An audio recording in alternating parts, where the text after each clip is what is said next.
Eh, entonces, me parecía que era interesante la charla eh, en esto, ¿no? En el encuentro, y me hizo acordar un poco, no sé si se acuerdan cuando estábamos creo que fue 2018, cuando cuando estábamos en el grupo de psicoanálisis y género, que participamos de varias charlas y de varios conversatorios, en donde en Ujú. uno de esos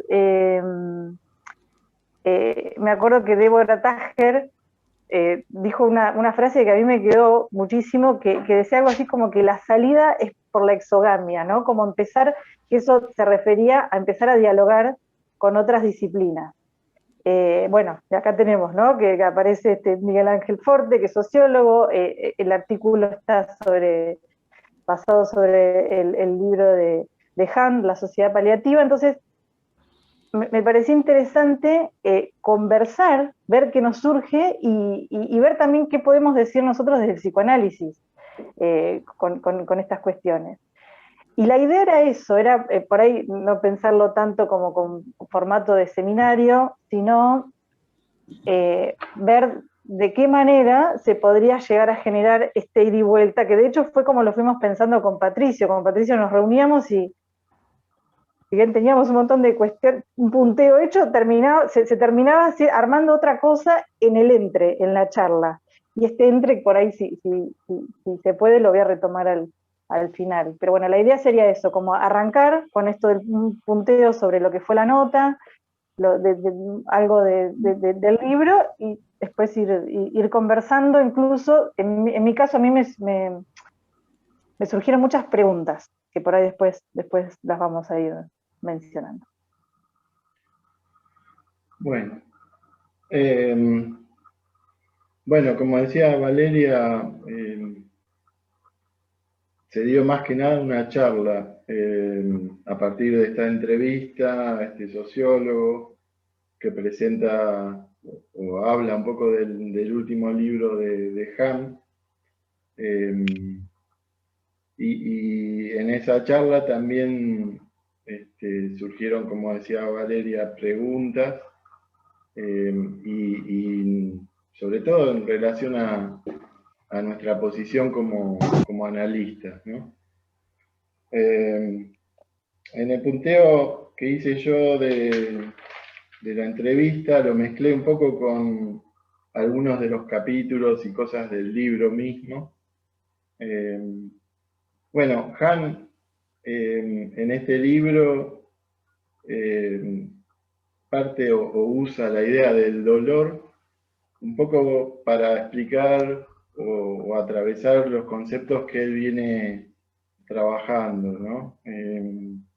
Como la sociedad de la transparencia, el sujeto del rendimiento, las enfermedades del siglo XXI, el imperativo de ser feliz, que por ahí fue una de las cosas que más me resonaron para charlarlo con ustedes en vista de lo que Mirta y Rosa vienen trabajando en el seminario, ¿no? Que había aparecido este mandato de ser feliz como una nueva forma de dominio. El concepto de dolor para Han, él dice que depende de cómo nos relacionemos con el dolor, de alguna forma se puede definir la sociedad, ¿no? En la que estamos. Él dice que el dolor es un medio de poder para dominar, establecer dominio. Y a través del tiempo diferencia varios, por lo menos tres tipos de sociedades, tres momentos de sociedades históricos que tienen que ver con lo que él llama una sociedad premoderna, antes de la industrialización, que dice que ahí el dolor era una forma de dominio y que estabilizaba la sociedad, pero que se daba un poco públicamente, o sea, el dolor se exhibía, era una forma de que llegara al público para dominarlo. Después él habla de otro tipo de sociedad que ya tiene que ver con lo que denomina la industrialización, donde el dolor se da y él habla de una sociedad disciplinaria, donde el dolor se dosifica. Han cita a Foucault diciendo que el dolor se da en dosis, a través de instituciones, ya no se exhibe públicamente la tortura o el efecto sobre los cuerpos, sino que se dosifica en instituciones como la cárcel, como el manicomio o la escuela misma, ¿no? En esta época de la sociedad postindustrial, industrial, el trabajador, el sujeto se convierte en un trabajador, digamos, ¿no? Y obedece lo que el poder le impone. La diferencia con la sociedad actual, que él llama sociedad paliativa o sociedad de rendimiento, es que hoy el sujeto no obedece y se autoexplota, se autosomete. Entonces, el cuerpo no es un medio para, sino que es un medio en sí mismo, ¿no?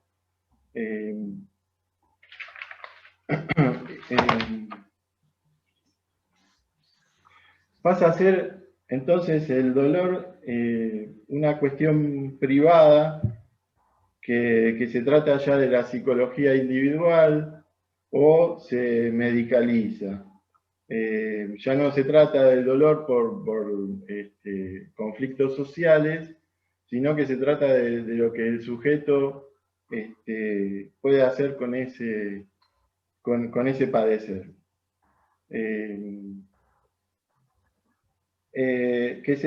Cuando él habla de la sociedad paliativa, hace referencia a la extensión que hubo del uso de los analgésicos, ¿no?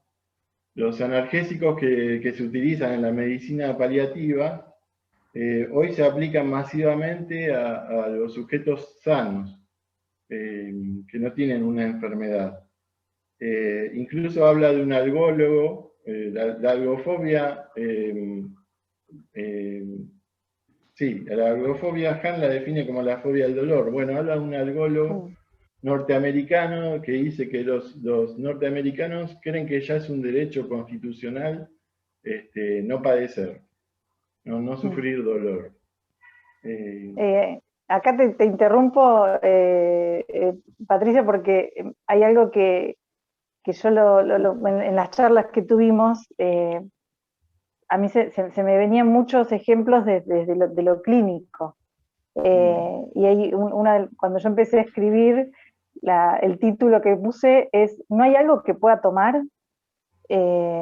Porque es una frase que, si bien se venía escuchando desde el año pasado hasta ahora, es una frase que se reitera. No hay algo que pueda tomar como si fuera esto, ¿no? Como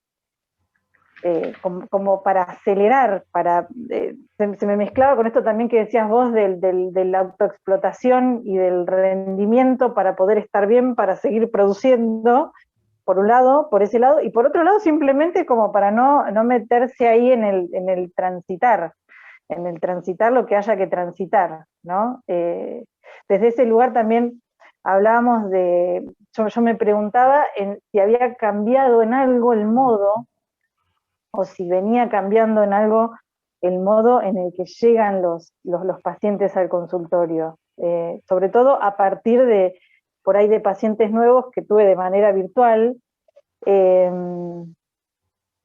como si hubiera cambiado en algo hasta en la demanda, en algunos pacientes, en esto que hablábamos además del pedido como si fuera de psicofármacos, además de eso, como el pedido de sesiones extra, sesiones por fuera de la sesión que por ahí que tenemos semanalmente, o llamados o audios, como una cosa más de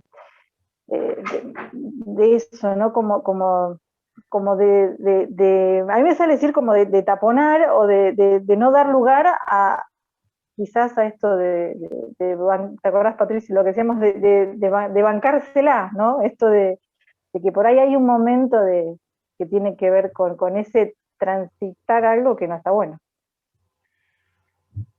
Sí, bueno, en la charla que tuvimos con Valeria, después nos charlamos un poco con Mirta y con Rosa, surgían algunas cuestiones en relación al concepto de dolor y del sufrimiento del que habla Han, que bueno, se pueden deslizar para algunos malos entendidos, ¿no? Pero yo planteaba que para mí Han utiliza este concepto de dolor o la idea de dolor un poco para cuestionar, ¿no?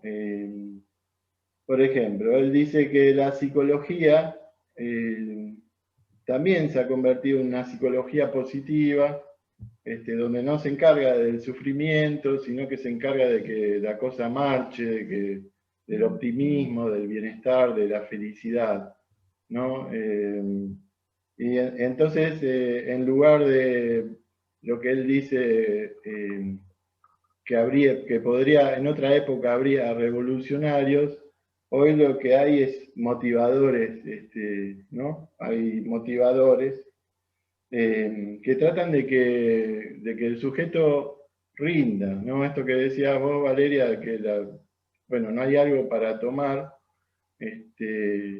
esta idea de positividad y de rendimiento se vincula con eso, que la felicidad, digamos, sería un capital emocional para que el sujeto siga rindiendo. Y tiene que ver con el dispositivo neoliberal, ¿no? Bueno, esta manera de dominación es una dominación velada porque el poder asume una forma positiva, ¿no? Se desvincula del dolor, y entonces lo que en otro momento el sujeto se veía cuestionado por las obligaciones o por las prohibiciones, hoy se transforma en una forma de autorrealización o de auto-optimización, ¿no? Y entonces no se da cuenta que está siendo él mismo explotado porque se vela a través de una forma de libertad. Hoy no hay nadie que le imponga que tiene que trabajar, sino que él mismo se impone las condiciones.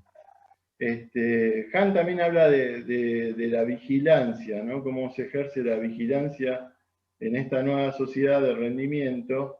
Dice, como estamos invitados todo el tiempo a compartir nuestra vida, nuestros pensamientos, él habla de las redes sociales. Esta comunicación que hacemos a través de las redes sociales es una forma de vigilancia, ¿no? Que está velada o disfrazada por esta cosa de la libertad, de que de alguna forma uno está eligiendo compartir con otros todo tipo de información. Ahora, esta información que uno vuelca en las redes, incluso a veces ni siquiera compartiendo cosas que uno piensa, sino en las búsquedas que uno hace en los buscadores de redes, es información que nos convierte en realidad en consumidores. Por eso, digamos, el concepto de transparencia del que habla Han en otros libros, tiene que ver con esto, digamos, que el sujeto se convierte en un consumidor porque todo se transforma en un valor, ¿sí? Bueno,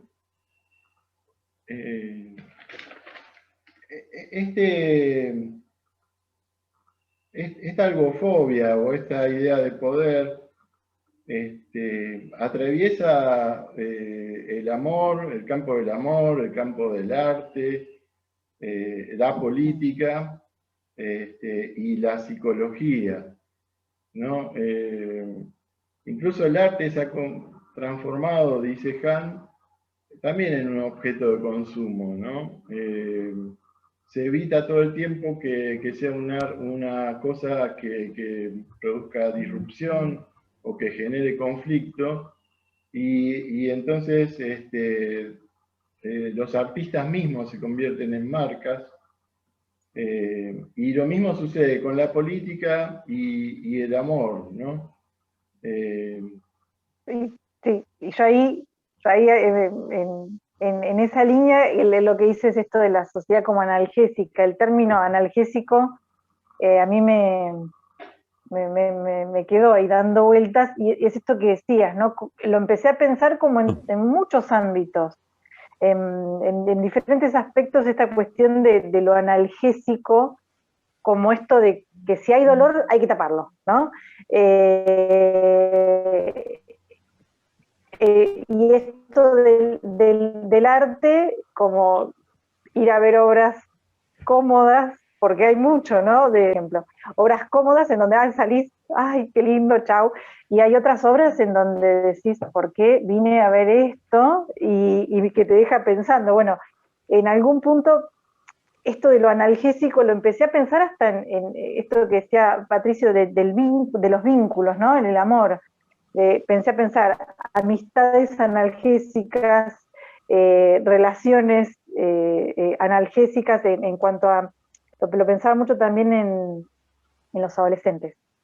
Si hay una de las cosas que vengo pensando desde el año pasado es los adolescentes en todo lo que están transitando y la manera de vincularse, y eh, cómo también aparecen unos términos que parece que también hacen obstáculo, ¿no? Como esto, hablábamos de las relaciones eh, patológicas, Tóxica. decíamos, no, tóxicas, Tóxica. ¿sí? Las relaciones tóxicas o las personas tóxicas, eh, y como algo que por ahí es un conflicto, ya alguien lo encierra como algo tóxico y ya se aleja y no se produce eh, encuentro.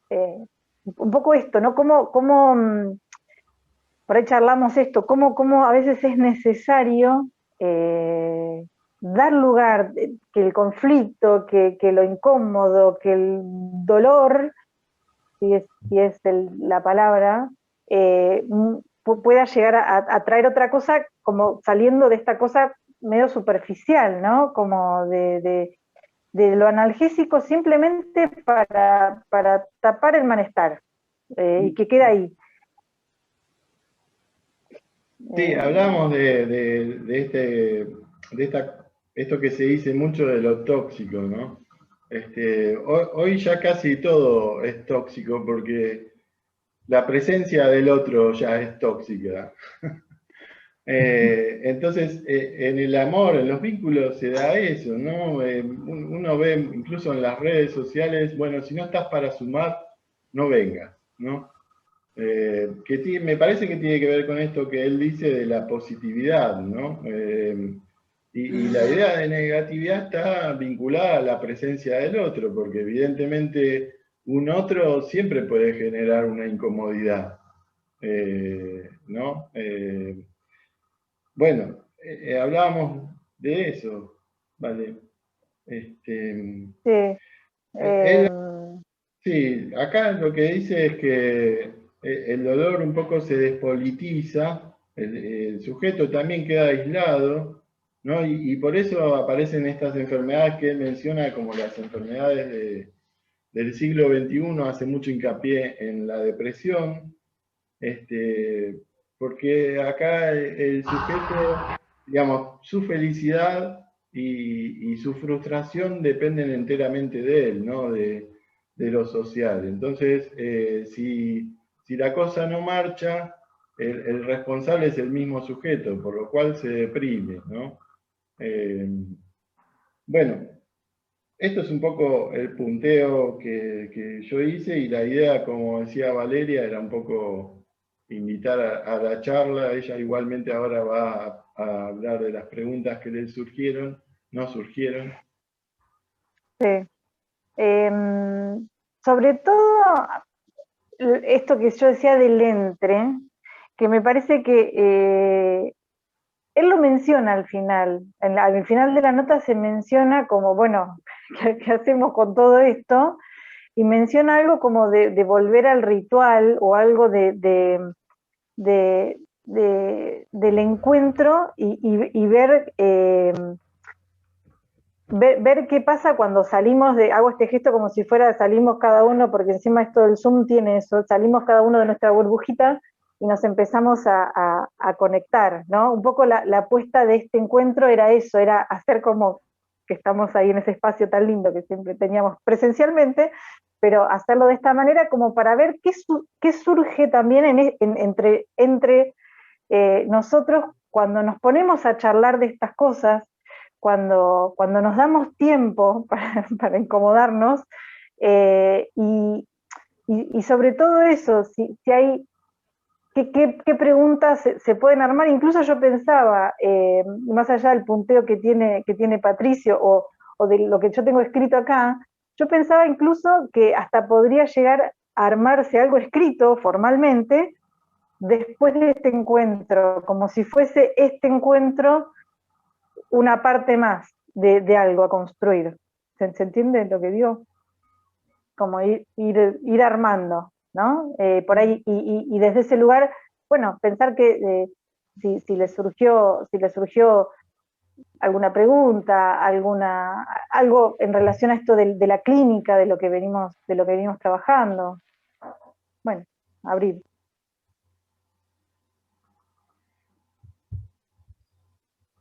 Sí, la propuesta de Han es una salida colectiva, ¿no?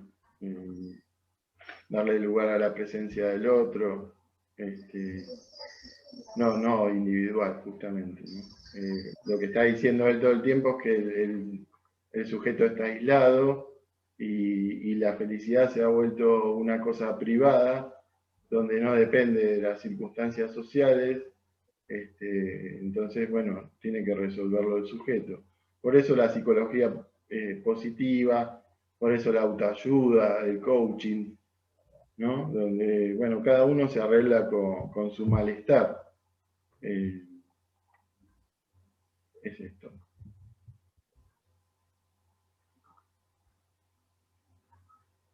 Hola, ¿qué tal? Pensaba, ¿no?, en el DCM que habla como de la funcionalidad, ¿no?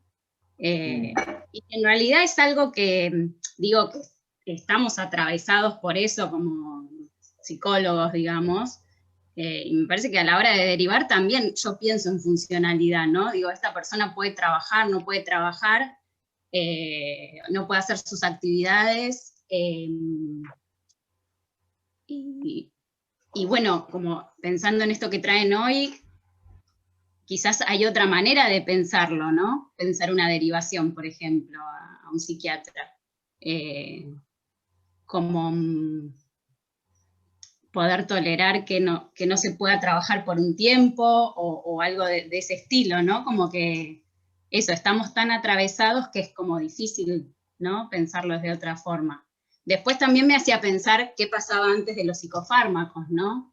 Qué pasaba, ¿no? Justo pensaba en las depresiones, que las había también, me parece, ¿no? Habría que rastrear un poco quizás la historia, pero digo, cómo se trataban, ¿no? Sí, esto que decís, el otro día me llegó una paciente que viene por primera vez y una de las cosas que dice es que sigue sufriendo por la muerte de un hermano de hace más o menos 4 años. Y entonces en un momento me cuenta que hizo algunos otros tratamientos, pero que cuando ella mencionaba el dolor que tenía por la muerte de su hermano, los psicólogos que la habían tratado le decían, bueno, vos no podés hacer nada por eso, ¿no? Como pasemos a otro tema. Entonces, claro, ella dejaba los tratamientos. Digo, porque ahí hay, me parece que también a veces hay como una respuesta como si hubiera un saber del lado de nosotros, de los terapeutas, de qué es lo que debe hablar el paciente, ¿no? Como si hubiera una temporalidad, bueno, sucedió hace 4 años, ya tendrías que haberlo superado, ¿no? Bueno. Buen día. Hola. Les agradezco, está buenísimo lo que trajeron. Bueno. Qué lindo es escucharlos y se me venían a la cabeza varias cosas para pensar a partir de lo que dijeron. Una, me acordaba un curso que había hecho con Alfredo Edelstein, que él decía que estamos pasando del malestar a la cultura del malestar. ¿No? Y lo relacionaba con esto de los analgésicos y de que todo el mundo toma analgésicos y que casi, bueno, no se puede vivir sin eso. Me gustaba esto que decía Valeria, ¿no? de lo incómodo, cómo lo articulaba.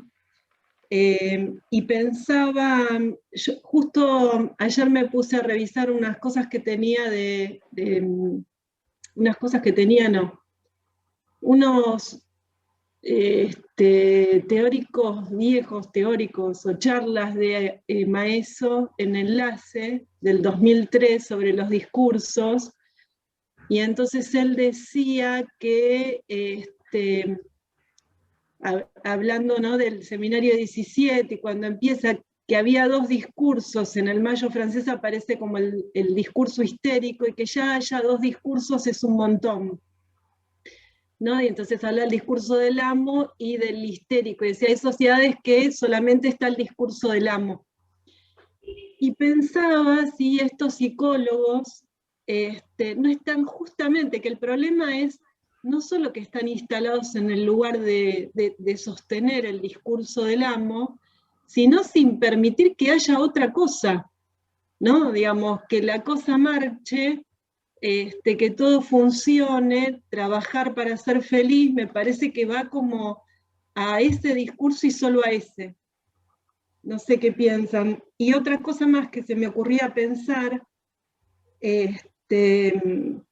con esto de si, esto que trajo creo que vale, ¿no? Si no estás para colaborar, para ayudar, para aportar algo, mejor no estés. Que pensaba que algo que está sucediendo, o por lo menos, no sé, yo lo leo así, es que hay algo de la falta del respeto y del amor, que para mí son 2 palabras que van juntas. Y que hay algo de eso que está perdido, entonces que muchas veces el otro, bueno, lo que hablamos la otra vez, Patricio, que vos decías esto no me acuerdo cómo es que lo dice Lacan, pero en relación a la segregación, ¿no? La convivencia con el otro también se hace difícil porque se falta el respeto y el amor. Yo el otro día le decía a mis hijas, porque una amiga les había dicho, no te quiero ofender, pero, y le tiró una sarta de cosas, ¿no? Pero que como que parece que se usa ahora el no te quiero ofender, pero te ofendo. ¿Y cómo? Con creces, ¿no? Entonces pensaba en eso, en que me parece que hay algo del respeto y del amor que parece que está perdido. Bueno. Esto de, Vero, que decís del respeto del amor es bien lindo para pensarlo, porque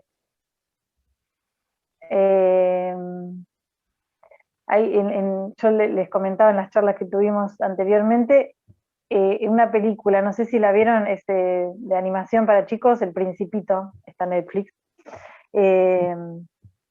y muestra muy claro mucho de lo que estamos charlando, en donde en un momento se genera una relación justamente a través de esto, ¿no? O sea, venía como de una cuestión muy fría, muy de no vincularse, y el personaje, que es una nena, no quiero contar la película, porque está buena que la vean, se genera a partir de que conoce a un vecino, se empieza a generar un vínculo totalmente diferente a lo que ella estaba acostumbrada, venía conociendo, a través del respeto y del amor, y también del dolor. Del dolor como parte de esto, no sé si decir de la incomodidad, porque en algún punto a mí lo que me sale decir es como, bueno, que es trabajoso eso, que hay un trabajo en eso, hay un trabajo en vincularse, o sea, es como si fuera más fácil ver esto que decís vos, no te quiero ofender, pero, y es como una cosa armadita que ¿a dónde lleva? Primero, por ahí esto del no respeto, y segundo, a algo más cerrado, que bueno, a ver qué podemos hacer con esto, ¿no? ¿Qué podemos hacer con esto? Con lo diferente, con esto que yo decía también de las disciplinas, ¿no? De charlar con otras disciplinas, pues nos encontramos con cosas que por ahí desde el psicoanálisis no estamos tan de acuerdo, pero bueno, y eso me hace acordar también a esos conversatorios que también hago este gesto porque es como que te incomodan, ¿no? Pero bueno, me parece que es una linda apuesta, o al menos intentarlo, ¿no? Por eso decía juntarnos a charlar y ver qué nos pasa con esto. No sé si...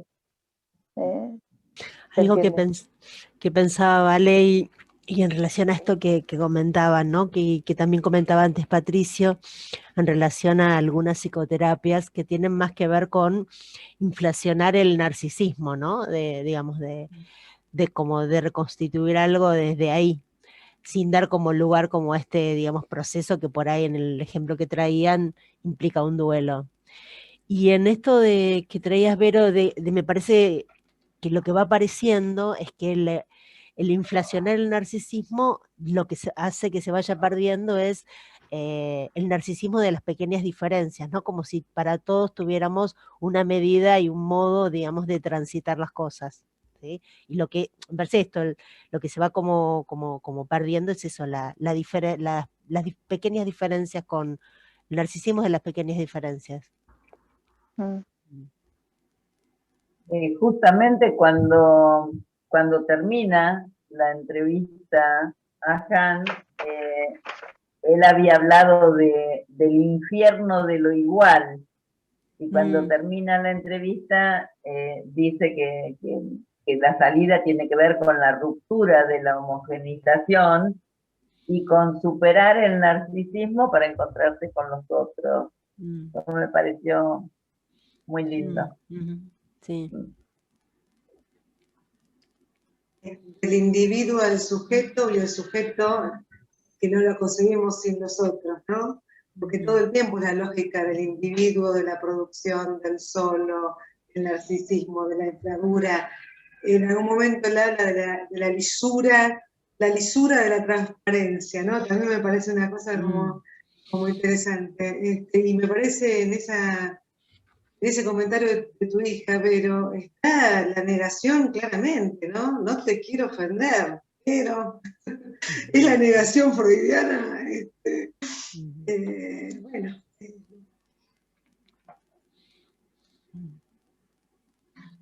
A mí se me ocurrían dos cosas con esto escuchándolos. Una es la oferta y la propuesta del psicoanálisis, ¿no? En lo que planteaba Lacan, que decía lo único que justifica nuestra intervención es el penar de más en cuanto al dolor, ¿no? Como ahí el dolor como la única razón por las cuales podríamos intervenir. Y esta época, ¿no? Donde podríamos decir, bueno, el dolor y la inmediatez, ¿no? Parece que la variable que se nos va como escapando es la del tiempo. Ahí donde lo que insiste es la velocidad, la inmediatez, la cosa que se resuelva, la cosa que funcione y sea productiva. Y una vez más, porque me sale decirlo así, la apuesta a contrapelo de eso, ¿no? En la que seguimos.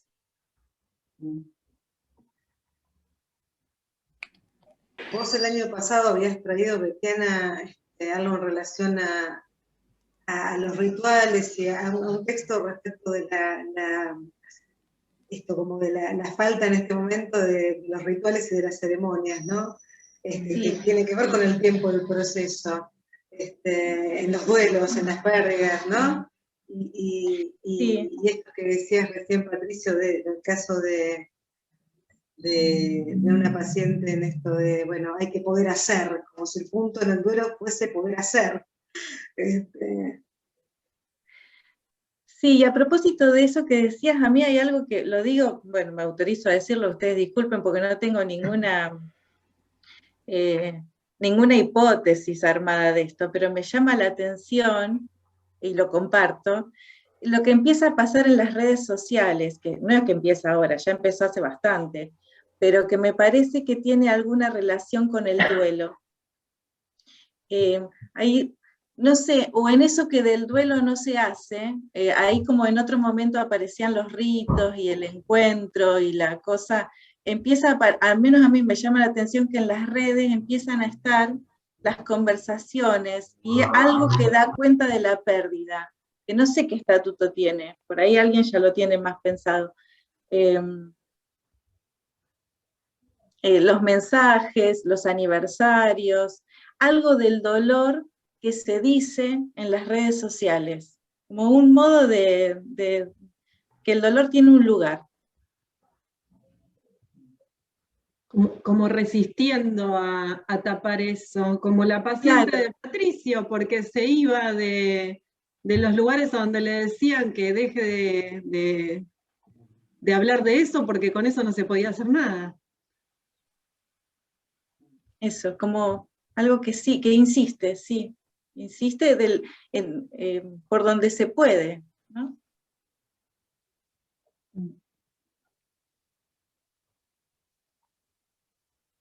Hola, buen día. Gracias a todos por el espacio. Yo, primera vez que les veo y me siento muy agradecida de escucharles. Mientras escuchaba, se me fueron como armando varias cosas en relación al tiempo, a la dificultad por ahí de transitar como esto de la inmediatez, de salir rápido del dolor, que sin duda no estoy en acuerdo con esa lógica que impera, me parece, hoy en los tiempos que transitamos, y a la vez, por otro lado, también me parece que de alguna manera, digamos, nuestra clínica, por lo menos donde yo me ubico, que es la clínica psicoanalítica, también hace al alivio de esto que decía Betiana, del exceso del dolor, este dolor de exceso. Entonces, me parece que no es ni un extremo ni el otro. Es como que me pasa un poco eso, porque si no, como que el discurso puede ser el no... esto de la psicología positiva, que se va como a un extremo donde anula la presencia de la otredad, que eso me parece que sin duda no es por ahí. Y por otro lado, también creo que es, digamos, salir del sufrimiento neurótico también. Y que en todo caso aparezca el dolor de lo real y habilitarnos la posibilidad de transitarlo acompañándonos con las distintas herramientas, que puede ser el psicoanálisis, el arte, qué sé yo, cuántas formas creativas que podemos como sujetos transitar y crear. Lo pensaba principalmente porque yo en mi práctica clínica, yo como paciente, con mis pacientes, digamos, creo en el alivio del sufrimiento. Ahora, también me parece que es un proceso y que sin el otro no es posible. Entonces, quizás como tengo más preguntas que respuestas, les soy sincera, pero sí me parece que como colectivos, como grupalidades, podemos acercarnos a un alivio del padecimiento psíquico. Ahora, es en el entrelazado y en ese entre lo subjetivo y lo grupal. No es o uno o lo otro, me parece. Es justamente la necesidad de la vincularidad humana lo que hace al alivio del sufrimiento psíquico. Y que sí podemos, digamos, capaz que esto puede ser como, es que es como que me hace ruido, porque por un lado sí apuesto al alivio del sufrimiento que veo en mis pacientes, y sin duda al mío propio, sin duda. Ahora, también sé que es necesario la conexión y transitar la angustia, porque justamente es lo que viene a decir algo. Y sin la presencia de la otredad, digamos, para mí la vida no tiene ningún sentido, ¿eh? O sea, sin la presencia del otro es como que todo pierde sentido. Entonces, no es ni quedarnos en el no buscar el alivio del sufrimiento, y tampoco solo. Esto de la producción, del individualismo, de que alivio mi sufrimiento porque sin el otro, para mí, digamos, no hay ninguna posibilidad de alivio. Y eso quizás, no sé, son como preguntas y reflexiones que se me van armando mientras les escucho, y en mi vida, día tras día, digamos. Y bueno, eso. Les agradezco un montón el espacio. La verdad que es hermoso poder compartir estas reflexiones y escucharnos. Y hay que tener en cuenta que Han es un filósofo, ¿no? Entonces habla del dolor desde ahí. Claro. Me parece que no se trata de caer en la apología del dolor o el sufrimiento, Claro. sino en todo caso tomar este concepto que él utiliza para cuestionar algunas cosas, ¿no? En el sentido de que el dolor para la sociedad paliativa, la sociedad de rendimiento, sería un impedimento justamente para que el sujeto rinda. Bueno, él lo toma en ese sentido, ¿no? Como en todo caso retomarlo, repensarlo. Pero me parece que no se trata de hacer una apología del sufrimiento. Claro, por lo menos la lectura que nosotros deberíamos hacer, ¿no? También en la charla con Valeria, ella surgía esto, ella me decía, bueno, ¿qué pasa en las sociedades como tan desiguales como las nuestras, ¿no? Con esto del dolor, donde la verdad que hay sujetos que no, digamos, no, ¿qué le vas a decir? Hay que conectarse con el dolor si están conectados todo el tiempo, porque carecen de muchas cosas. Entonces yo pensaba que hay que tener en cuenta que Han es un pensador europeo, está hablando desde el centro de Europa, y su visión tiene que ver con eso, como muchos pensadores europeos, digamos. Seguro.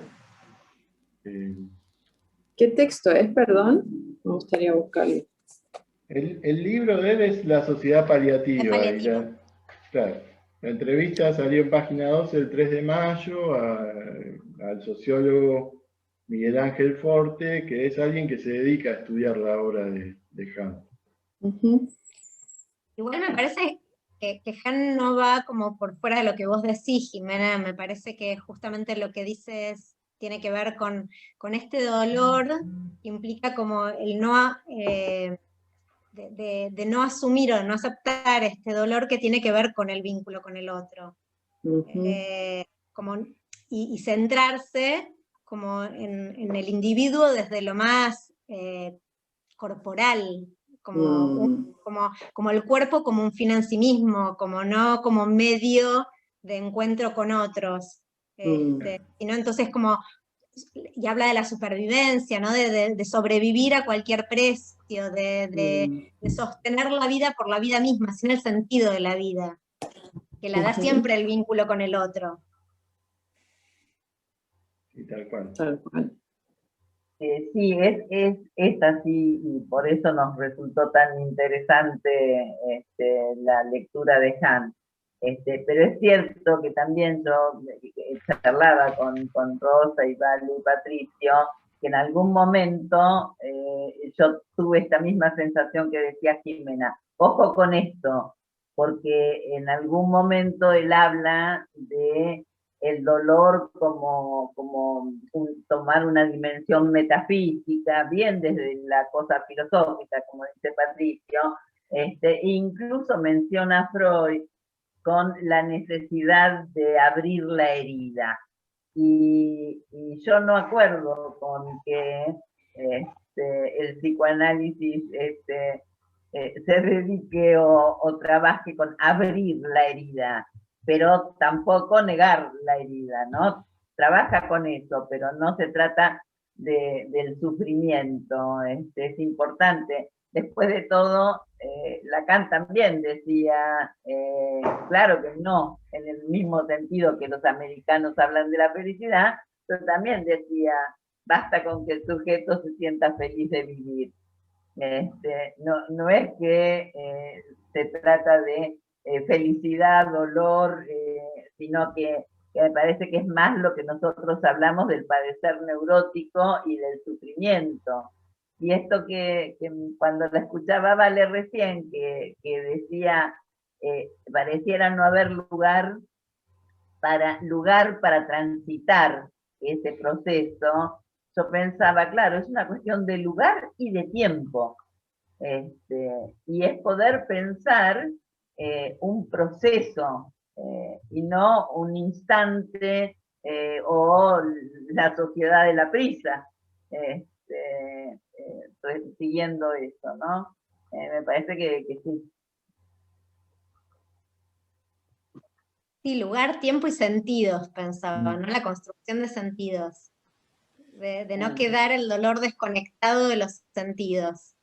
Que en el libro lo detalla bastante más. Hay una narrativa de ese dolor. Y lo contraponía incluso con las patologías de los cuttings, ¿no? De los cortes adolescentes. Ajá. El poder sentir. Claro. Creo que ahí el libro me parece que está bueno, aclara algunas cosas, profundiza un poco más. Poder sentir, y también dice poder profundizar, sobre todo en esta cuestión de cuando uno se enamora o cuando las personas se enamoran, que no profundizan, es todo muy superficial, todo por arriba.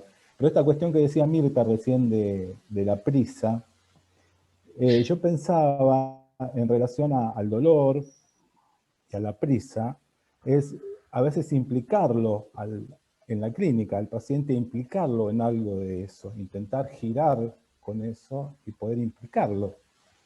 Y que encuentre su ritmo, ¿no? Porque me parece que se vive hoy un día en un ritmo pensando en las redes sociales y pensando en cómo vivimos a veces, en función de, por ejemplo, no podemos prescindir del tener un teléfono celular, todo. ¿Qué nos pasaría? ¿Qué nos pasa cuando el teléfono celular se nos rompe? Salimos corriendo a comprar otro, o al técnico, o que nos solucione algo de eso. Me quedo pensando en esto del ritmo, pero en relación a la clínica, creo que el tema es que cada paciente encuentre su ritmo, ¿no? En relación al dolor, en relación al amor, en relación a vincularse con el otro. Bueno, se me ocurrió eso.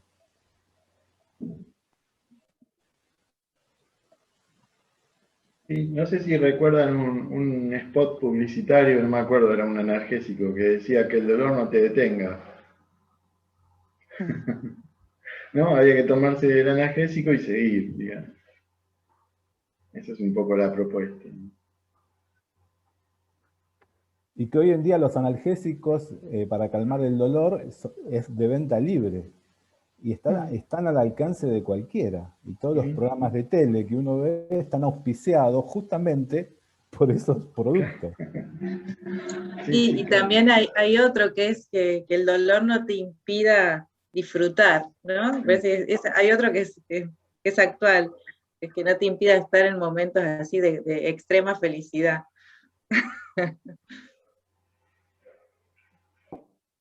Es interesante, como si hubiera como seguir en la lógica dualista, ¿no? O dolor o alegría, como si no pudieran estar en simultáneo las diversidades infinitas de estados y sentimientos por los cuales transitamos. Me parece que también es como, una vez más, la lógica de un universal a un lugar donde hay que estar o llegar, un objetivo. Esto me parece que, no sé, a mí me hace mucho ruido. Siendo tan complejo, con infinita complejidad de sentipensares que somos. Ese infinito se lo da lo simbólico, que es de lo que se abstrae el dolor en esta época según Han. Me parece. Es un autor re interesante. Yo poquito. Si quieren, les leo una pequeñísima frase donde dice: el dolor resulta entonces un mal carente de sentido que hay que combatir con analgésicos. Al ser una aflicción meramente corporal, se sale por completo del orden simbólico. Y dice: el sinsentido del dolor indica más bien que nuestra propia vida, reducida a un proceso biológico, se ha quedado vacía de sentido. El sentido del dolor presupone una narrativa que integra la vida en un horizonte de significado. Bueno, y sigue hablando de todo el tema de la narrativa, y pone incluso una anécdota de cómo una hermana le cura el dolor al hermano, como acostándolo en la cama, poniéndole la mano, viendo por dónde le duele. Bueno, me parece que hace explicable lo que está sucediendo y qué vías tiene de resolución, no sé, como no es el dolor por el dolor en sí y meterme en analgésico, es como poder armar algo con ese dolor, como la vía de la salida, y siempre con el vínculo con el otro, con lo simbólico.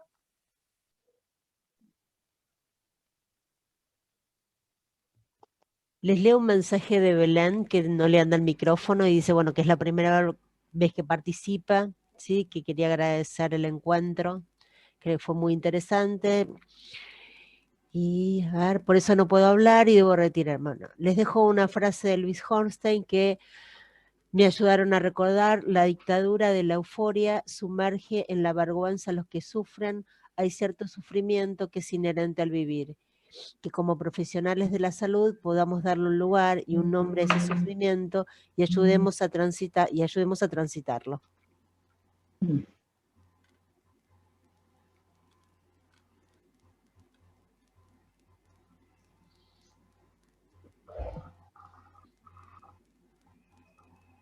Yo haciendo asociación libre, en este último tiempo lo que veo, ¿no? Respecto de el enfermar, ¿no? Digo que hasta previo al COVID, si uno tenía fiebre, iba a trabajar, ¿no? En esta cuestión del rendimiento, y cuanto más enfermo estabas, si seguías trabajando, mucho mejor. Y ahora como que cambió el sentido de eso. Digo, si vas enfermo, está todo mal, porque no estás pensando en los otros, ¿no? Y ahí tenés que darle el tiempo a parar, ¿no? Salvo por la habitualidad, porque uno puede seguir de esta forma, pero digo, hay como otra lógica, ¿no? Sí, igual, Laura, con esto que traes, vos estás pensando así, está buenísimo, pero hay un montón de gente que sigue yendo a trabajar con síntomas. Pero porque cuesta mucho, claro, cuesta mucho parar.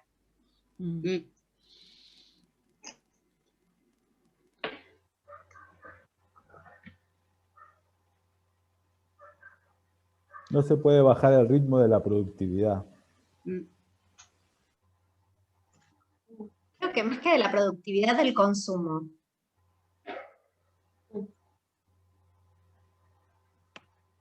Que yo creo que está relacionado. Y además, es como, si no hay para mi gusto, ¿no? Políticas públicas que estén detrás, que acompañen la posibilidad de detener, porque hay muchas veces, por ejemplo, qué sé yo, me pasó una vez con una paciente que me decía, bueno, igual ella está en Estados Unidos, que imagínense como el contexto, ¿no? Creo que era, por ejemplo, 5 días que se podía enfermar en el año, una cosa así. O sea, yo de verdad decía, ¿cómo? es tremendo. O sea, si no hay una estructura, también, ¿no? Pensándolo, porque una vez más, lo subjetivo y lo colectivo, si no hay una estructura, digamos, individuos que trabajan en una organización, ¿no? Y no tienen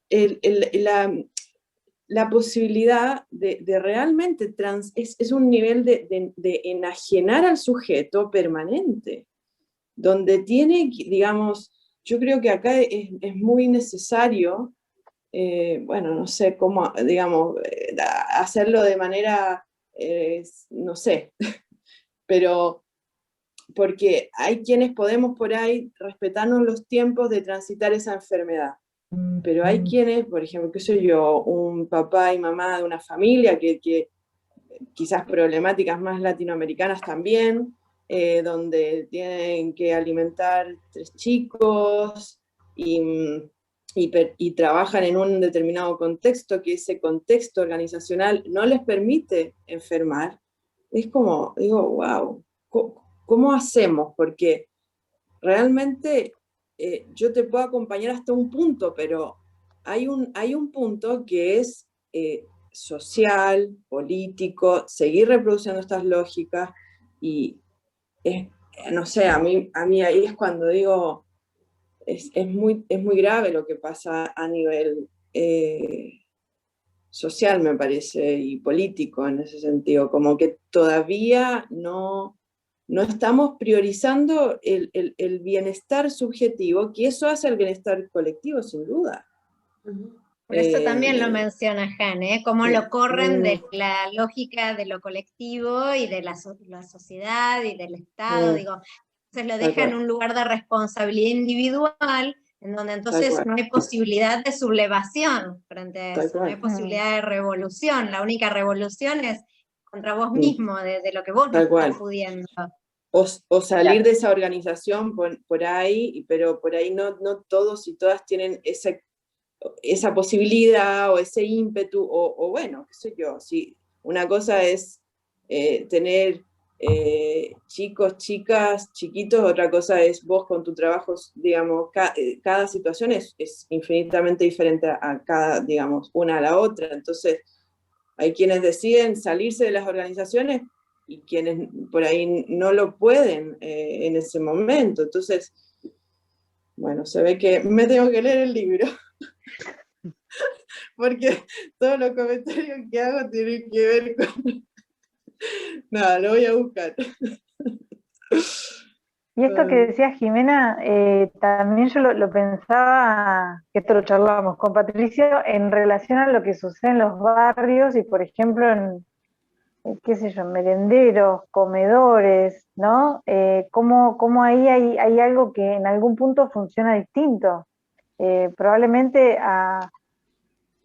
haya familias que vayan a buscar comida teniendo síntomas, digo. Por eso también decíamos que es importante poder ubicar esto que estamos hablando en diferentes realidades, ¿no? Y esto, Pilar, me parece que él lo menciona como algo del dolor. Si no hay dolor, sentido en común, no hay posibilidad de revolución, o una cosa así, me parece que dice. Está bueno pensarlo así. Él habla de la política también como una cuestión, que los políticos usan la cuestión paliativa en la política para no hacer ningún cambio profundo. Son todas pastillas que calman el momento, ¿no? Las dificultades a nivel gobierno, a nivel estatal, el Estado, digo, ¿no? Los cambios profundos generalmente llevan tiempo, ¿no? Y ahí hay que poder también, hay que poder también renunciar a algún beneficio personal o del grupo mismo, ¿no? Claro.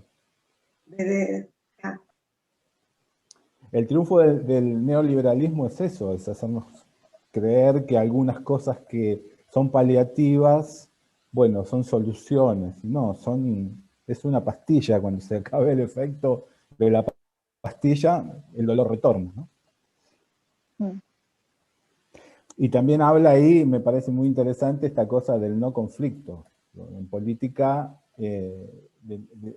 también, de que esté todo tranquilo, ¿no? De no cuestionar, de tener miedo al conflicto. Es que ahí, Enrique, para mí vuelve el tema este del respeto, ¿sí? El problema no es cuestionar, no estar de acuerdo con el otro, entrar en conflicto. Hay algo del respeto por el otro que está perdido. Yo ayer entré en Twitter y vi que era una de las cosas que, training no sé cuánto, todavía no lo tengo muy claro, Juan Car. Y entré a ver, y estaban diciendo cosas tan horripilantes. Vos puedes no estar de acuerdo con Juan Car, que a mí me parece que cuesta mucho no estar de acuerdo con Juan Car, pero las cosas que decían eran, bueno, no sé quiénes son los que escriben, pero hay algo ahí de la falta del respeto, ¿no? El otro día, en una entrevista que hacía Morales Solá a la ministra de Salud, buscaba ahí que ella entre en conflicto con el exministro por el tema del vacunatorio VIP, y preguntaba, ¿no? Y evidentemente el generar el conflicto es en función de esto, de que como no hay respeto, todo se lee de una manera, o sea, no se puede pensar distinto, o el riesgo de pensar distinto es, bueno, esto, lo insoportable cuando no se disolvió el narcisismo de las pequeñas diferencias.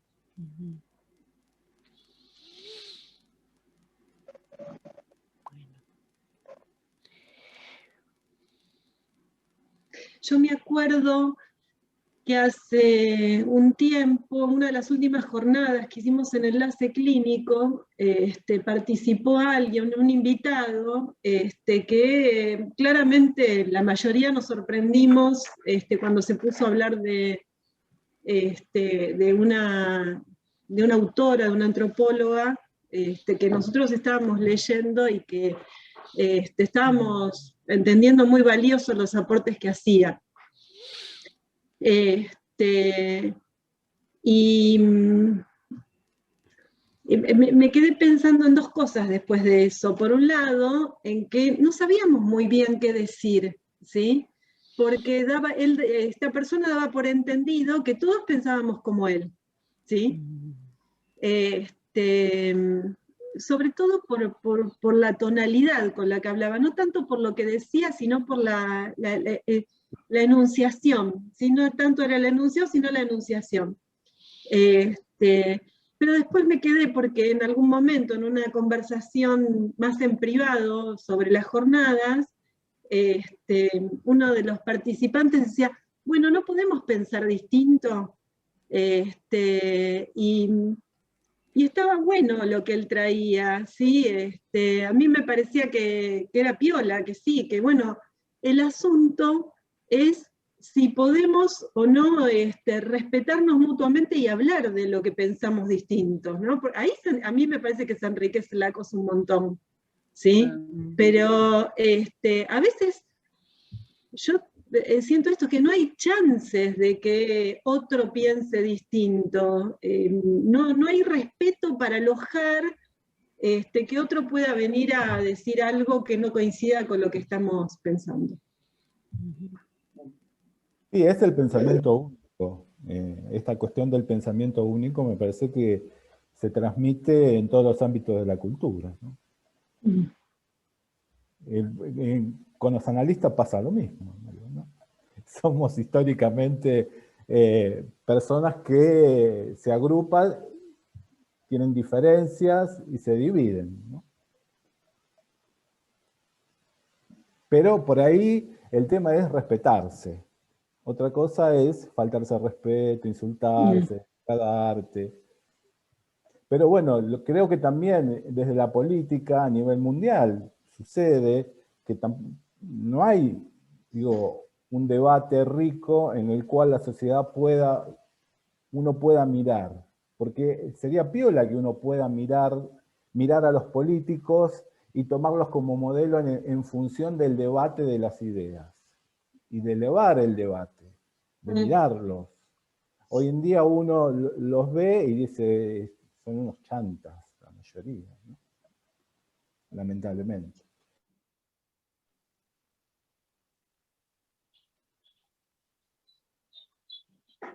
Buenos días. Bueno, ya es la primera vez que hablo, había participado el año pasado en algunas actividades. Respecto de lo que decían, me parece interesante también poder pensar el efecto de los medios de comunicación en el discurso, ¿no? Con esto, había una chica recién que estaba hablando de si uno con respeto puede escuchar un pensamiento distinto al propio, ¿no?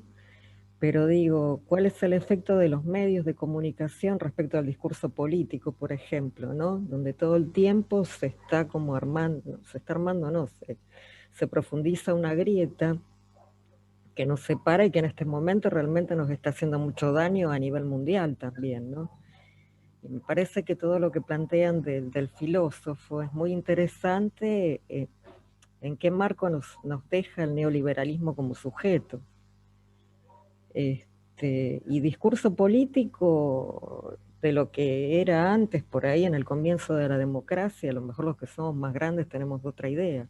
Había plataformas de los partidos políticos, cosas que en los últimos años lo que hay son personas. O sea, ahora uno vota porque es bonito, uno vota porque habla bien, o uno vota porque se identificó con algo, pero digo, las plataformas o las propuestas de los partidos políticos desaparecieron de una campaña también, ¿no? Respecto de lo que decía Enrique recién.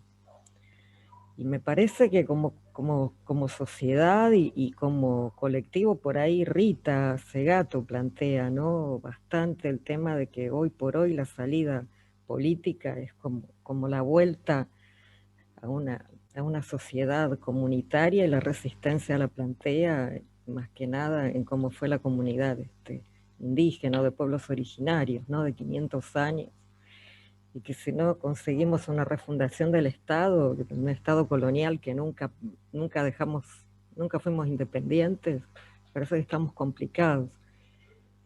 Por ahí yo ahora no estoy hablando puntualmente desde la clínica, ¿no? Es una cuestión más social. Yo trabajo en un ámbito político, la legislatura porteña. Soy asesora en salud y en género. Y la verdad que más allá uno se encuentra discutiendo con un sector donde hay pensamiento único y donde no hay posibilidades de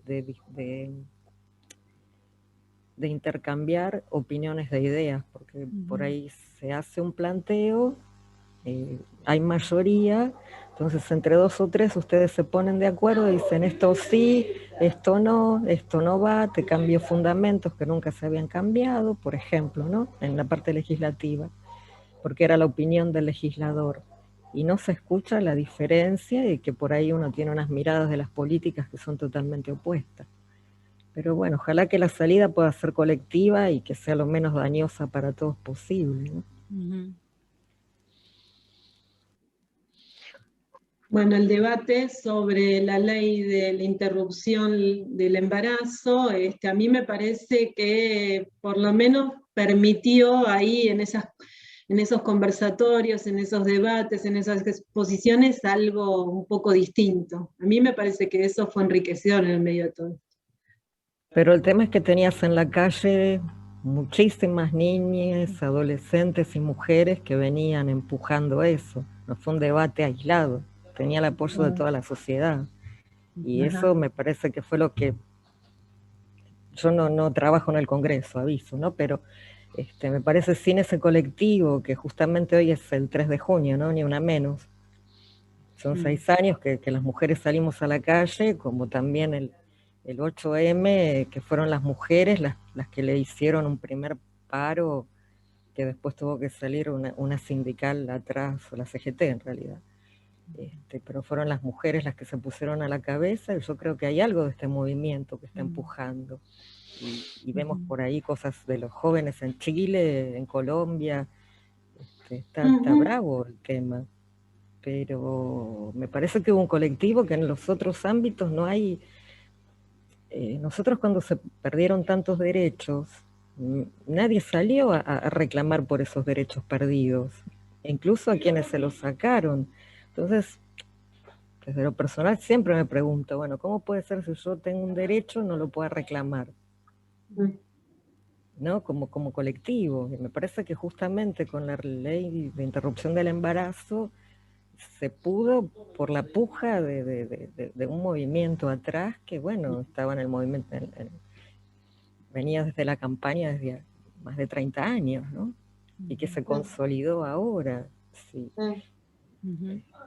Pero por suerte sí se permitió, hubo debate, hubo disenso, pero está complicado.